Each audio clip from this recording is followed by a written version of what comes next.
This is me, SpoodBeest's.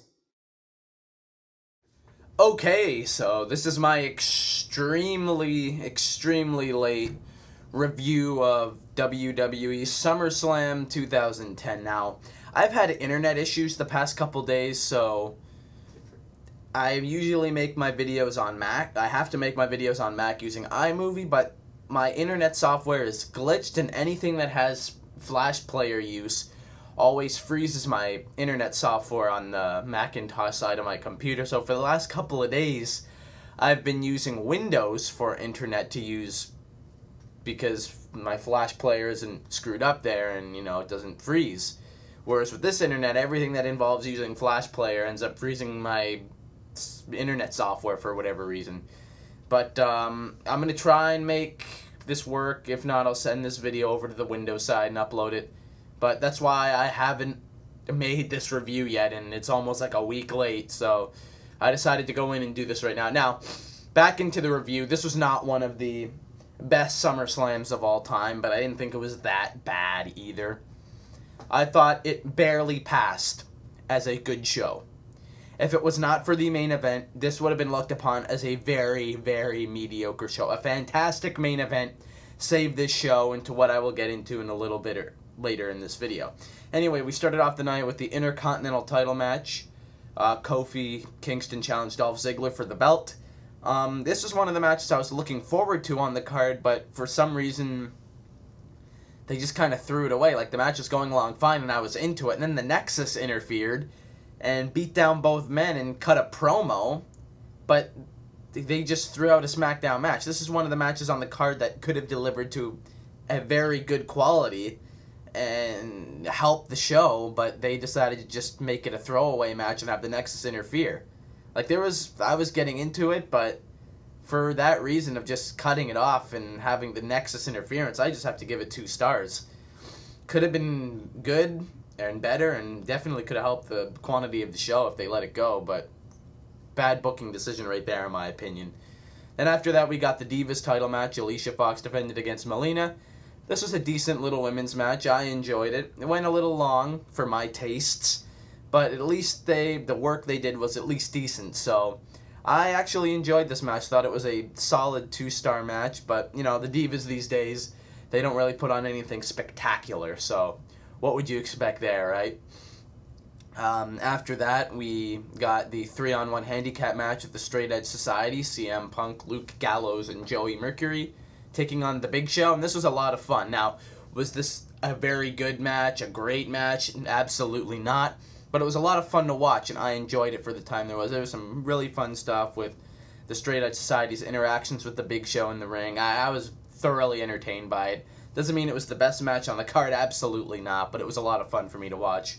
For that reason, I'll give it 2.5 stars. Definitely a lot of fun to watch. Big Show won, which, I didn't think was necessary, but at least he won in a fashion. Oh, and Melina ended up winning the Divas title, so I guess Alicia Fox's push was all for nothing. Almost forgot to mention that. But anyway, back onto this match. I didn't, at least, in the ending, Punk left Luke Gallows and Joey Mercury to fend for themselves. He didn't want anything more to do with the Big Show. And due to that, Big Show took advantage of basically the 2 jobbers of the Straight Edge Society and ended up winning. But that's because CM Punk left them stranded in the ring with the Big Show. So, at least it was booked that way and just didn't have Big Show completely dominate all of them. Punk did leave the other 2 members of the Straight Edge Society off to fight Big Show by themselves. After that, we got the WWE title match, Sheamus versus Randy Orton. This match was slow at the start, but then began to pick up and got pretty good as the match was going. I was really into this match. After it was given time, it was getting very good. And then they decided to end it with a no finish. Why does Sheamus's WWE Championship matches always end in some sort of controversy? He hasn't gotten a clean one-on-one victory over a main eventer in a title match. It's always in some sort of no finish. Because nearing the end of the match, Sheamus couldn't pin Randy Orton, so he pushed the referee out of the ring and got himself intentionally disqualified, and that really did take away from this match. I hate no finishes. on WWE title pay-per-view matches. I don't think they fit very well. And then Randy Orton got revenge, RKO'd Sheamus on the announce table. But the overall match was very good. Definitely Sheamus's best pay-per-view match to date, I'd say. Way better than their Royal Rumble encounter. I thought it was a very solid match, very good. I enjoyed it thoroughly until the no finish. A solid 3.5 stars, some good stuff here. Then we had the World Heavyweight title match, Rey Mysterio versus Kane. This was good. It didn't go on very long. It was only about 12 minutes or so. But this is definitely the best match the two have had. Definitely a lot better than their 2008 horrible encounters from 2 years ago. But yeah, they did some pretty good stuff. I had a good flow to this match, and I'm glad Kane won, which, I think everybody expected that. Then The Undertaker returned, and Kane got the better of him, so the inevitable Taker-Kane feud has begun. But overall, the match that Taker and Mysterio had was just a good match. I'll give it 3 stars for what they did, because it was definitely enjoyable. At least I enjoyed it. That's pretty much all I can say. Taker versus Kane now. Will they be able to match their feuds from the past? No, but we'll see what they do with that. And then we got the main event. And the main event match is what saved this pay-per-view in my mind. Because if you look back at my other scores for these matches, this definitely wouldn't be like, oh, I'm going to go see that pay-per-view after hearing that. No, not really. But the main event match really did. It was a perfect main event match. I absolutely loved this match. I have absolutely no complaints about it. You had the Nexus come out, stand as a unified line, waited for their opponents to come out. John Cena came out first, followed by Edge, then R-Truth, then John Morrison, Chris Jericho, and Bret Hart all came out.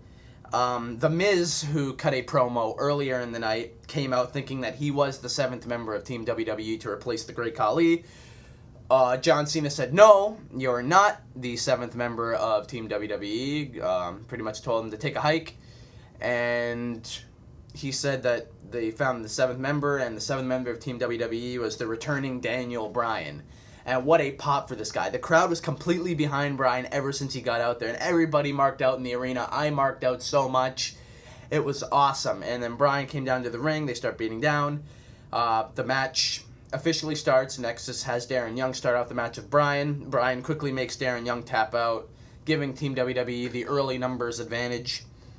After that, John Morrison ended up eliminating Michael Tarver after Starship Pain, for which after that Skip Sheffield ended up dominating and eliminating both Morrison and R-Truth, although he had help from Justin Gabriel to eliminate Morrison behind the referee's back, but Skip Sheffield did eliminate both of them, both Morrison and Truth, in rather quick fashion. After that, I'm just trying to remember who got eliminated after that. I think it was actually, Bret Hart got disqualified when he brought in a chair because he actually looked pretty good, but Bret Hart can't do a whole lot anymore. So he got disqualified by hitting Skip Sheffield with a chair, to which then Chris Jericho easily hit a code breaker on Skip, tagged in Edge, and Edge quickly got a spear on Sheffield, eliminating him. After which, Chris Jericho eliminated David Otunga, making him tap out to the walls of Jericho. This is when Team WWE started to kind of fall apart a little bit because Cena and Jericho accidentally bumped into each other, which caused Heath Slater to hit his finisher on Jericho and eliminate him, which led to Edge arguing with Cena. So Heath Slater quickly rolled up Edge and pinned him to eliminate him.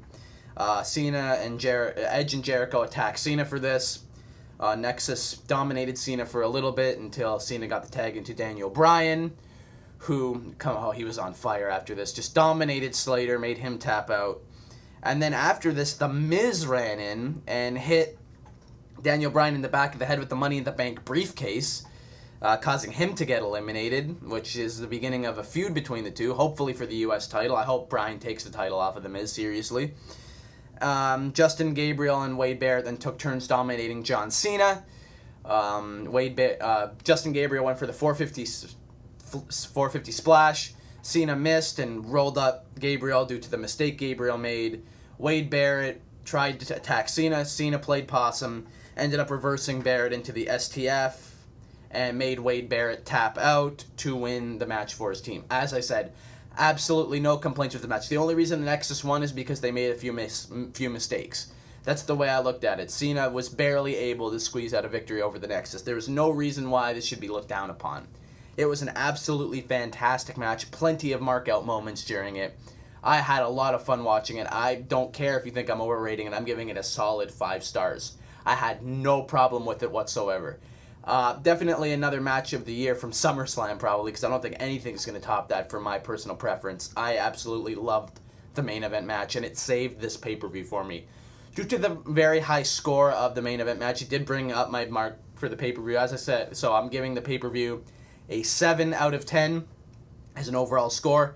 But as you've seen, it barely cut the good line. If it wasn't for that fantastic main event, this would have been a mediocre SummerSlam. But as I said, check out just the main event match, because other than that, you're not missing out a whole lot. Peace out, people. Hope you enjoyed the review.